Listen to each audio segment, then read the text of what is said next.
Guys, there's a brand spanking new extract from the house of Parfumeur that just dropped a few weeks ago, exclusively selling at Lucky Scent. Myrrh Shadow is the latest extract created by Quentin Bisch. He's a very, very popular perfumer now. And I got to sample this last year actually. If you caught my video with Ludovic of Parfumeur of the extracts we spoke about during Duty Free in Cannes, I got to smell this at that meeting and I was very, very excited about it. I knew it was coming and finally it debuted at Essence earlier last month and now it's out selling. I'm going to tell you all about Myrrh Shadow 403 plus tell you a little bit more about their extracts, all coming right up.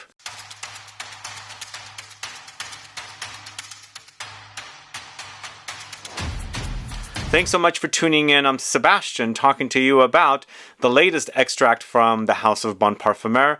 Let me know if you've gotten your nose on their extracts. Now, we featured Iris Cartagena 502 in a mystery box and very it kind of grew on me because when I did that video with Ludovic, I wasn't that impressed with it, but when you wear that, it comes alive on skin, and it had become my favorite extract from the collection of several. But now that Myrrh Shadow is out, and I knew it was coming, I knew that was going to be my favorite because I just love the way it smells. If you want to find out more about Myrrh Shadow 403, I have a link to Lucky Scent. You can go check it out over there. But I did say this is created by Quentin Bisch. It's co-created with Quentin Bisch and also Amélie Jacquin, who I've heard her name come up, but I don't know much about her, but the world pretty much knows about Quentin Bisch. And when you put your nose on Myrrh Shadow 403, you basically get his DNA, like his style is very, very prominently there. And that's kind of what I like about it, but there's a lot more here. His style typically is more woody, spicy, minerally, musky. There's definitely sweetness here, and that's kind of what I like about it. He's taken his own unique style because when you smell it, you're going to smell the type of fragrances it does. It'll remind you of some other fragrances, but there's this really cool sweetness here that almost is a bit fizzy and sparkling, but sweet and cola-esque.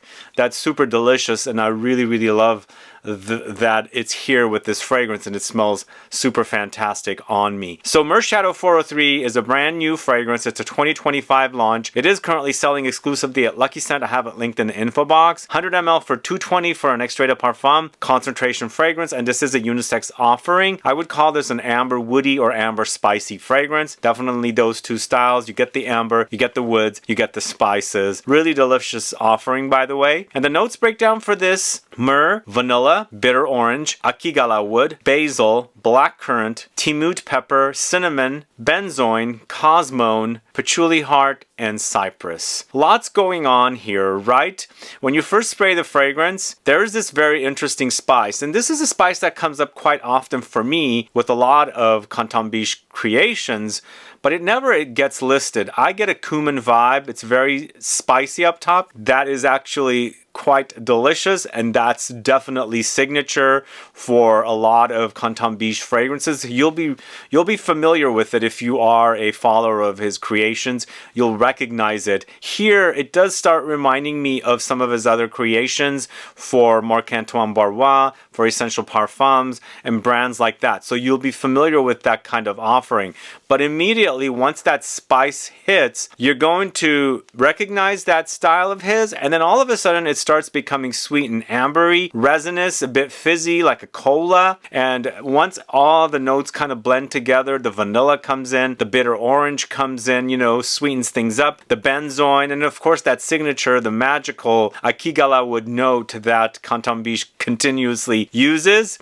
All of the fragrances together is a really delicious, very intoxicating, super sexy creation that I think definitely deserves to be checked out. Like, you should definitely check this one out. And I knew this was coming. They showed it to me. I got to smell it. And then I shot my video with Ludovic. If you haven't caught that video, please go catch it. And I knew this was going to be my favorite. I couldn't really speak about it because when brands show you work in progress fragrances, you get excited, but you're basically told not to speak about it until there's an official launch.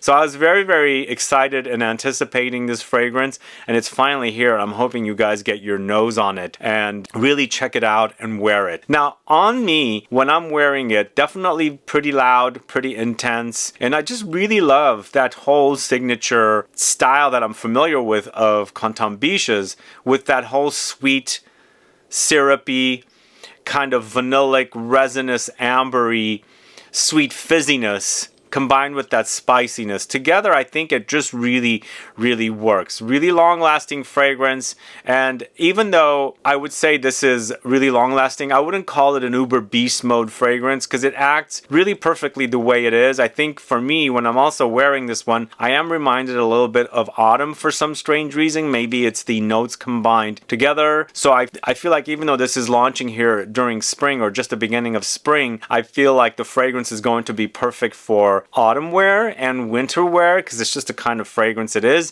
It's quite warm and spicy, and again, fizzy. The fizzy comes to mind. I get a very Coca-Cola-esque vibe here, which to me, I was a drinker of Coca-Cola a long time ago. I do have it once in a while now. It's a craving I get, but I know it's not really good for me to have that stuff.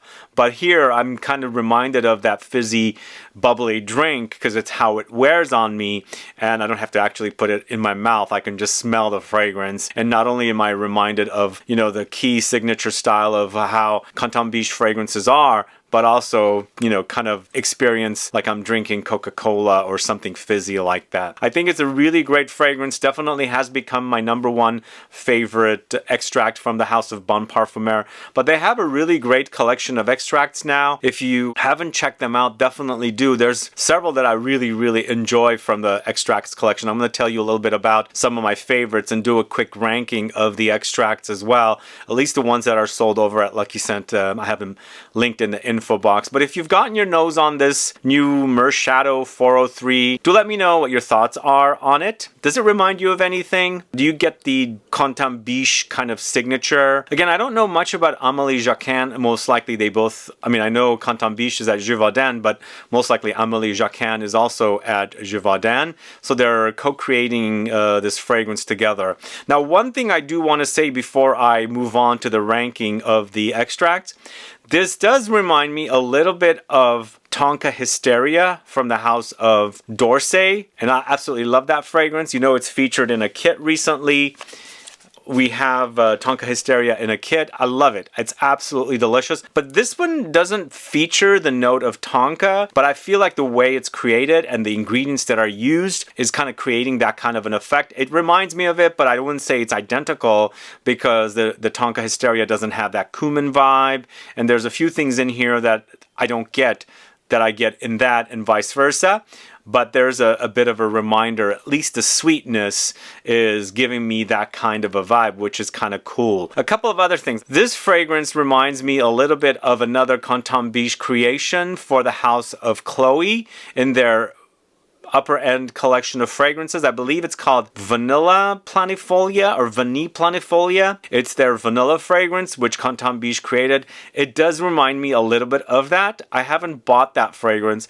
I've gone to it several times on my travels to Europe because I see the displays for the Chloe fragrances, and that's one of the ones I really like. It does remind me a little bit of that, but that is a thinner fragrance, and also there's a bit of greenness there, and I get a little bit of greenness here as well. It's not a green fragrance. It's like this kind of a green contrast to all the warm notes that are in here, the amber, the resins, and things like that. But it does remind me of that fragrance a little bit. So now I'm tempted to buy a bottle of that vanilla fragrance from Chloe and see how it compares because, you know, it's the same perfumer. He created that and he co-created this one, so he could be using the similar ingredients. And touching back on D'Orsay's Tonka Hysteria as well, Tonka Hysteria is created by Jordi Fernandez, who works at Givaudan. So these two perfumers here for Myrrh Shadow 403 are also at Givaudan, so most likely they're using similar kinds of ingredients and the fragrances do remind you of one another. So anyway, I think Myrrh Shadow 403 is definitely a great fragrance. I hope you guys get to try it. As I said, I have it linked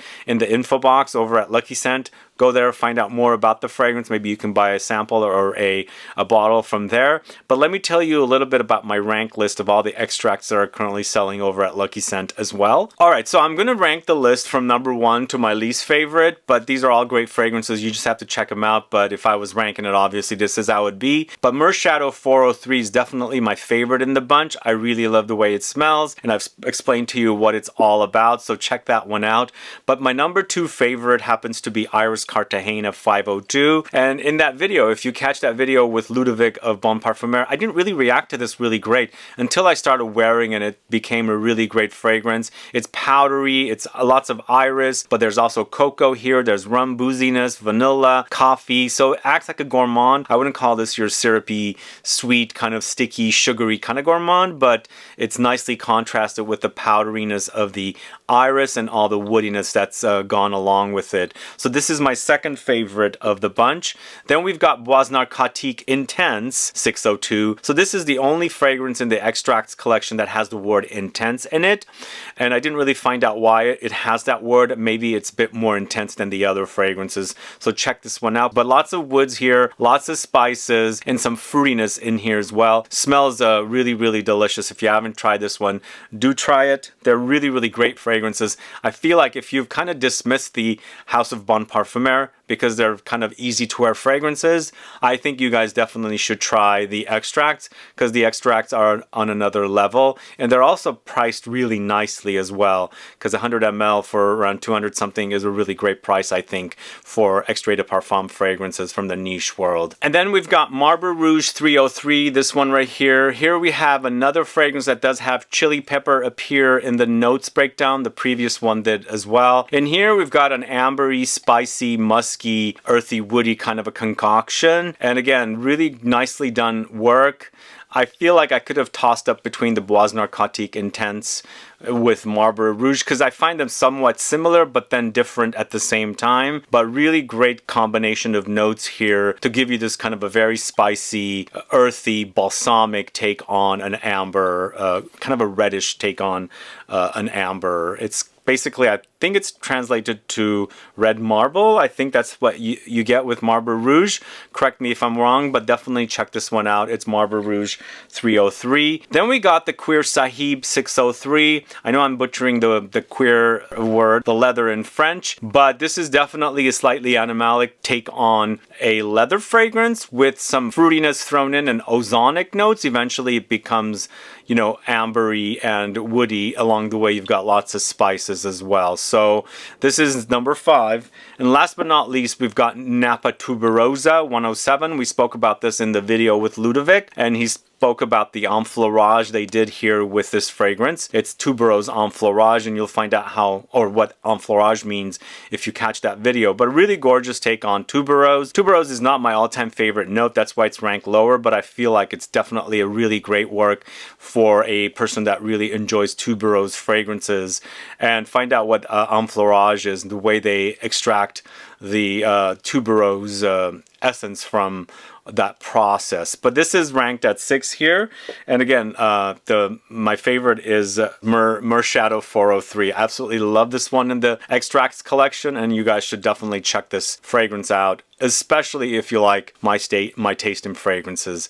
Anyway, thanks so much for watching today's video on the Bon Parfumeur latest fragrance, Myrrh Shadow 403. Let me know if you've gotten your nose on it. Add a comment below, and please go check it out over at Lucky Scent. If you have any questions or comments, please list below. Please like this video, please share it, and follow me on Instagram and Facebook, and I'll be back with more videos very soon. Have a good one. Goodbye.